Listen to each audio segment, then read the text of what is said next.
నమస్తే. జీవితం ఒక యుద్ధరంగం అయితే భగవద్గీత మనలోని ఇన్నర్ స్ట్రాటజీ మాన్యువల్. మనం ఈ 18 అధ్యాయాలలో కృష్ణుని గురువుగా, మనల్ని అర్జునుడిగా చూస్తూ ఏం నేర్చుకోవాలో చూద్దాం. భగవద్గీతలోని ప్రతి అధ్యాయం మన స్టేజ్ ఆఫ్ లైఫ్ని రిప్రజెంట్ చేస్తుంది.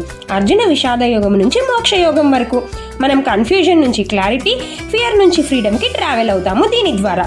ఈ 18 అధ్యాయాలు 18 లెసన్స్గా మనకు ఉపయోగపడతాయి జీవితంలో. ఇప్పుడు మనం ఈ సిరీస్లో చూద్దాం ప్రతి చాప్టర్ నుంచి ఒక యూనిక్ ప్రాక్టికల్ లైఫ్ చేంజింగ్ లెసన్ని. ఇది మోడర్న్ లైఫ్లో అప్లై చేయగలిగి స్పిరిచువల్ లాజిక్తో ఎండ్ అయ్యేలాగా ఈ సిరీస్లో మనము గీతను నేర్చుకుందాం. మరి రెడీ కదా మీరందరూ కృష్ణుడితో 18 అధ్యాయాల జర్నీకి? ఎందుకంటే గీత అనేది బుక్ కాదు, ఇది బ్లూ ప్రింట్ ఆఫ్ కాన్షియస్నెస్. ప్రతిరోజు ఒక షార్ట్ వీడియోలో మనం యుద్ధరంగం నుంచి అంటే బ్యాటిల్ ఫీల్డ్ నుంచి బ్లిస్ ఫీల్డ్కు వెళ్తాము. మరి confusion is not the end, it is the beginning of inner clarity అనే అర్జునుడి ద్వారా నేర్చుకొని మరి ఈ సిరీస్లోకి అడుగెడదామా? Thank you. శ్రీకృష్ణ అర్పణమస్తు.